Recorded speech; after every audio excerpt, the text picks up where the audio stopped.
Good morning, my people. You're welcome to today's political broadcast.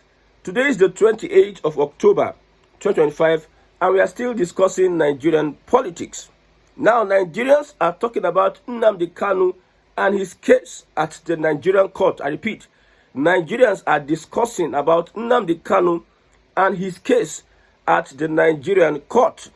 As it stands, Nnamdi Kanu's decision not to enter a defense is a calculated and brilliant move. I repeat, as it stands, Nnamdi Kanu's decision not to enter a defense is a calculated and brilliant move.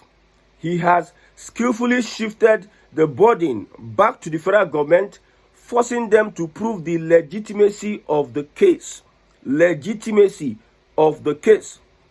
Kanu understands that opening a defense could strengthen the prosecution's hand. Opening a defense could strengthen the prosecution's hand and validate a process he has consistently described as unlawful. By refusing, he is effectively saying, let the state do its worst. While the federal government seeks finality, Kanu aims to keep the trial morally and politically open, turning the courtroom into a contest of principles rather than law alone.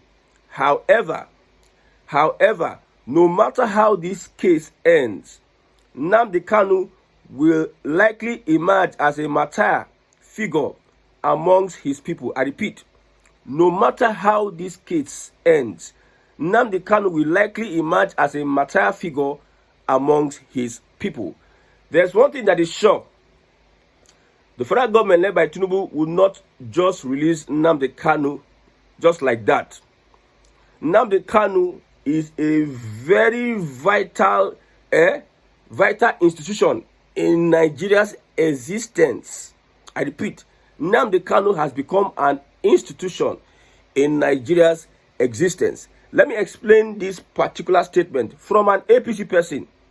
The statement I just read is from an APC, not IPOB or an Igbo person, so that you not say this one is partisan. He says, Nnamdi Kanu's decision not to enter a defense is a calculated and brilliant move.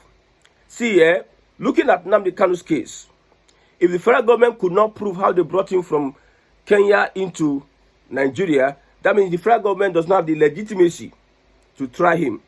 Although the Supreme Court said that, let me read this, you can illegally bring in somebody for him to face trial, then the person may later sue that he was brought in illegally. Let's look at it. You can bring in somebody, however, whatever means, to face trial, but the person can sue the federal government for bringing him illegally. So I said this Nnamdi Kanu's case is complicated. The prosecution counsel should have never continued the case in the first place. Are they just realizing that entering a defense is going to be is a trap set by Tinubu's government? Entering a defense, we know how the case will end if you enter a defense, because DSS have videos of people confessing and mentioning the name of Nnamdi Kanu and co. And you are in a Nigerian system, you are in a Nigerian court, you are in a judicial system in Africa, and you know even the people in Nigeria do not trust their own judiciary. Not talk of you that the government wants to nail by all means. By all means.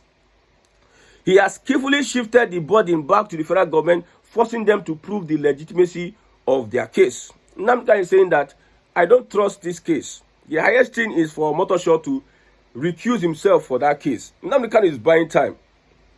Looking at this case, if they continue with this case, they are going to sentence Nnamdi Kanu. That is clear. It's not emotions. It's not about we are going there to destroy Nigeria. That is the process the case is going. Are you not asking why was there a protest in the first place? Are you not asking why is that Nnamdi Kanu say lawyers don't I want to defend myself? Are you not asking yourself that question? Are you not asking that he called names of Wike, other Sonlo and other people to come and testify? Hope Uzodinma Are you not looking at it from an angle that they have come to understand that this trap set for us by the federal government, we no go enter them. Instead, I will become a martyr. Let the government do their worst. Okay, I no defend myself again. I know this case, I no agree. The government has said we have established that you must answer. According to the establishment of the Supreme Court and wherever court is in the land, you must answer. Nnamdi Kanu is saying that I no agree answer. Let's look at this. Nnamdi Kanu told the judge, I'm coming back to the first one to analyze that statement. Nnamdi Kanu told the judge that he doesn't want to open his defense again because he has no case. Imagine they accuse you for something, they take you to a court, and the court say, come and defend yourself. Say, I'm not defending, I have no case. What do you think the court will do? What do you think the court will do? The judge reminded him of the judgment stating the opposite. The judge reminded him.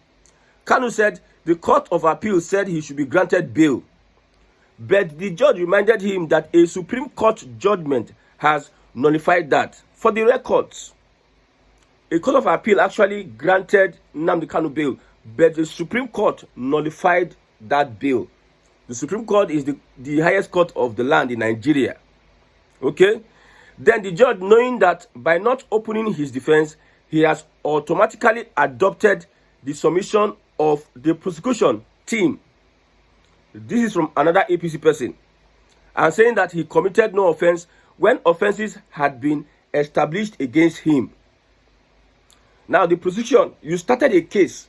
The issue I have with the counsel to Nnamdi Kanu, you started a case and you allowed the prosecution, although the judge came out and said that he gave an impression that you are going to deal lightly with Nnamdi Kanu, that Nnamdi Kanu needs to come out of this. He gave them the impression by most of his statement, if you remember. But all of a sudden, when the prosecution filed their own case, the defense counsel, Nnamdi Kanu's lawyers, said no case submission. The judge now changed. No, you cannot say you cannot defend this. You cannot defend this. That is where the trap was set. So if the lawyers were coming to defend the evidences brought by the prosecution counsel, the chances are they may not be able to escape judgment. That's the chances. For those that want to understand the case now, this is the real thing that is going on. We know that Nnamdi Kanu was bailed by appeal court, but the Supreme Court has said no, we are not agreeing to that bail. Okay? Now, if he is not defending himself, according to them, he has automatically adopted the submission of the prosecution. That is an argument they will make in court.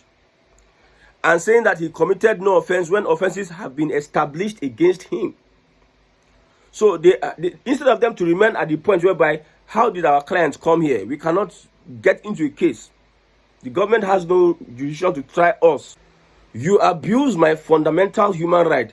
They should have dwelt at that point, whereby, how did our client come into this situation in the first place? So the federal government has a case to answer. They should have stayed here, not joining the case whereby the prosecution had to come and present videos and evidence, whereby you know that if they go through that route, it is unlikely that Nnamdi Kanu will get justice as expected by his people. But you all went through that route, and this is what we are having. Nnamdi Kanu is saying, no, I don't open defense again because we know where that defense, opening defense, we know where it's going to take them to. Now, the judge, in his wisdom, gave Nnamdi Kanu till November from 4, 5th, and 6th, November 4, 5th, and 6th, 2025, to seek legal interpretation of his current position and seek legal help. But if his position remains the same after that, he should come to the court with a written position and present it to the court as evidence before judgment will be pronounced on him. It is likely that this year, where would they see so? Is either two things happen. Is either the judge excuse himself from the case because it has become a moral thing. Nnamdi Kanu has set up the federal government. So anything that happens to Nnamdi Kanu, the world will see it as this guy is being persecuted, not prosecuted. Persecuted, not prosecuted. So it's either the judge wanting to save face may excuse himself from the case, or he pronounces judgment, because the government of the day, the judiciary will not take the submission of Nnamdi Kanu. He's not opening defense again. No, they will not take it. Or Nnamdi Kanu will say the judge should excuse himself, that they don't trust in his the judgment, that somebody else should come. Nnamdi Kanu is buying time to judgment. As for that judgment, my brother, I'm afraid Nnamdi Kanu may face judgment. I don't know how many years. I don't know how many years they are going to give him. But that is the reality on ground. I am a Biafran. I support Biafra. I support Nnamdi Kanu much more than Ojukwu. So to know me, the reasons why I even came out to say, okay, let's talk about the Igbo people, is because of some of Nnamdi Kanu's broadcast that I got entangled with, and I love what he said. He said a lot of things. A young man that is heartbroken and is so passionate about wanting to this structure, this enslavement. He was so passionate about it.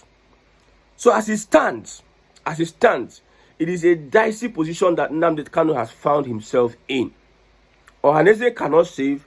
At this point, the Southeast governors cannot save him. At this point, whatever it is, the only thing people that can save him is the federal government and the international bodies. How can this federal government save him? Even at this point in time, the federal government has an edge.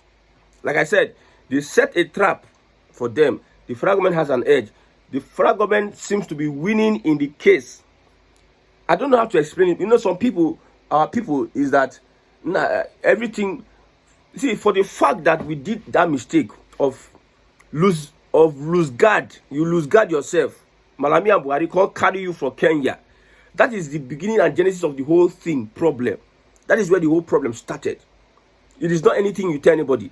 For the fact that that is one of the gravest mistakes. You brought him into Nigeria. And I look at some people, you expect him to get, now can say that he was going to defeat them at the Nigerian court. You see, everything is victory. This is just what to awaken the hope of the people, to hype the people. You are going to beat Nigerian government at their court. It takes an extraordinary miracle. You know who those that are involved in this project called Nigeria? The forces that are involved in this project called Nigeria. Kenya is saying a lot of things now that Nigerian government came in to, and why would they do so? My question to the Kenyan government is that, so you don't have intelligence in your country, and the Nigerian government will come and kidnap somebody and fly out of the country? Or is it that you don't have the intelligence that Nnamdi Kanu was coming into Kenya? You know he's a person of concern, and that intelligence you are talking about, you could not know where he stayed and how he got missing in your country, and you are crying foul now. You see, politicians are very, very wicked though. See, if you follow politicians, may God in heaven help you. May only God help you if you follow politicians. So all these things happening is just caricature. The past behind Nnamdi Kanu's detention, a lot. And looking at Nnamdi Kanu, you know that young man is a brilliant young man. I know the reason why I read this particular take that I'm doing so from APC Yoruba. One is APC. Let me not expose them. These tweets are from these guys. I can present it any day, anytime. Talking about Nnamdi Kanu's case at the Nigerian court. I started by saying Nigerians are talking about it. You can see their own position. So it's not like it is a sentimental take or whatever it is. These are the reality. Nnamdi Kanu, a very brilliant young man. Despite all what lawyers in Nigeria are saying, some people have come to attest to the fact that this young man is very, very, very brilliant. And I love him for that. I've said it before that I'm not praising Igbo people. If you see an educated Igbo man, you know. An Igbo man, whatever he puts his hand to do, and he wants to do it well, you go to the court, you see Nnamdi Kanu with books. Somebody who understands the law, even though he's not a lawyer, in quote. All of us that went to school, we read some part of the law, sha. We read some part of the constitution. They give us constitution to read as a journalist. We read some part of the law. But you can see his take. He knows that let me just not, I know that case, if you present a defense, there's no how you defend yourself between somebody that wants to nail you. The Nigerian government wants to nail him out by all means. So if they present an evidence against you and you're defending yourself, God, that defense will fall on deaf ears. You know that the system, the way Nigeria works, look at what happened in Lagos State. Let me use that as an example. Lawmakers were angry and they removed Obasa. The people that put the lawmakers there called them and said, you should reverse that decision. The people, they don't have any official position in Nigeria, but they are in the shadows. So now people put the judge there. If you want to even be appointed a Supreme Court judge, now connection now, some people go recommend you. So that's how the Nigerian system works. Nobody gets to anywhere by accident. Some powerful people recommend them. And those people that are recommending these people who have in our judicial system, I don't think they want Nnamdi Kanu to be free. Because it's going to disrupt their ambition in Nigeria. You know, politicians now believe in one Nigeria because one Nigeria is working majorly for them. And it's not working for the rest. They know how to put you under bondage and under poverty. Just put you hanging around. So the powers that be, Nnamdi Kanu knows. And I like what this lady said. He said, no matter how the case ends, Nnamdi Kanu will likely emerge as a martyr figure amongst his people. Now, what is the next strategy for the Igbo people and Biafra? The strategy we need to do now. It's going to be a tough one. You know, when the road to freedom is tough, it's going to be a very, very tough one. It's not going to be easy. We need to start building from within now. So that when you are launching, you launch learning from past mistakes. I tell you, there's no how we will be presenting Biafra when we are divided as a people, like deeply divided. This divided, not be small divided. Deeply divided. We don't have any position in Nigeria to push. Just for example, the people in power are the Southwest, the Yorubas. That's how it is in Nigeria. When Buhari was in power, it was Fulani that was in power. So now it's Tinubu's turn. Let's say it like that. Yorubas are in power. Yorubas are in power and the Yorubas are pushing for a referendum. Do you know what it is? You know how powerful that statement is? And you don't see any Yoruba leader go against Olani Pekun. You don't see any Yoruba leader say, no, we are not supporting. They keep quiet and they are studying the action. It seems these people are in agreement, unity. There is difference between unity and unanimously. I repeat, there is difference between unity and unanimously. So these people, they are pushing for a referendum. Something the Southeast have been shouting and blasting and crying for a very long time. That they want out of this system. They are marginalized and this and that. It is because of there's no referendum in our constitution that it makes it very difficult for IPOB, Nnamdi Kanu, to have their way. If we had a referendum in this system, the Igbos will not be the first to leave Nigeria. Let me tell you. I can bet you on that. If we had a referendum in our constitution, the Igbos wouldn't have been the first group to have left the country. And it was even Igbo leaders that made sure that the referendum was taken out of the constitution. Probably used by external forces. Like I said, no politician does anything in Nigeria when it comes to the unity of Nigeria. No politician, no government official does anything without an external power. Whether the external is local or international. But somebody is controlling behind the scene. So they quietly removed referendum and did a lot of damage to the nations in. That referendum they removed is a trap. It's an enslavement. You have been enslaved. Whether you like it or not. They make it difficult for you to approve. For instance, now this constitutional amendment they are doing, Etiti State and all have you, and Yoma states in Ijebu, Ogun State, and wherever have you, all these creation of states. After the National Assembly approve it, they need to get 2/3 of approval from all national assemblies in Nigeria. So from 36 states, yeah, they should expect like 24 states approving the new state. You can see how they have made it so technical and complex for you to arrive at a decision that will restructure Nigeria. The system was carefully crafted and crafted by some people who are behind the scene. They influenced other people. It's just like I build a house and you are the caretaker. Of course, I build a house, you are the caretaker. The caretaker will do what the person that has is bidding. You may not see the owner of the house. You may only see the caretaker. You may even think the caretaker is the one that owns the building. But the reality is that somebody else is behind the scene tweaking. The only way Tinubu can release Nnamdi Kanu is when Fulani change am for am. Don't let anybody deceive you. If Fulani change am for Tinubu, Tinubu is ready to go all out. This 8 years, where they Tinubu mind, if Fulani decide to, Fulani know what they can do to stop a Tinubu. You can see the coup that is going on. You think that it is Nigerian army say there's no. At the end of the day, you are seeing evidences that there might be a coup and they are hiding it from us. And you think who would have wanted to attempt a coup? Is it the Igbo officers in the Nigerian army, or is it the Yoruba officers in the Nigerian army? Who are the most influential in the Nigerian military apparatus?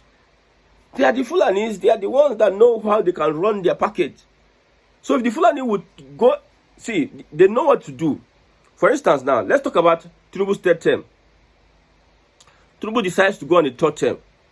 Now I'm going to say, all this one where they join APC, they are joining APC just to feel among, so that they will not be left out. They are the insiders. An average politician is loyal to his personal interest and his tribe.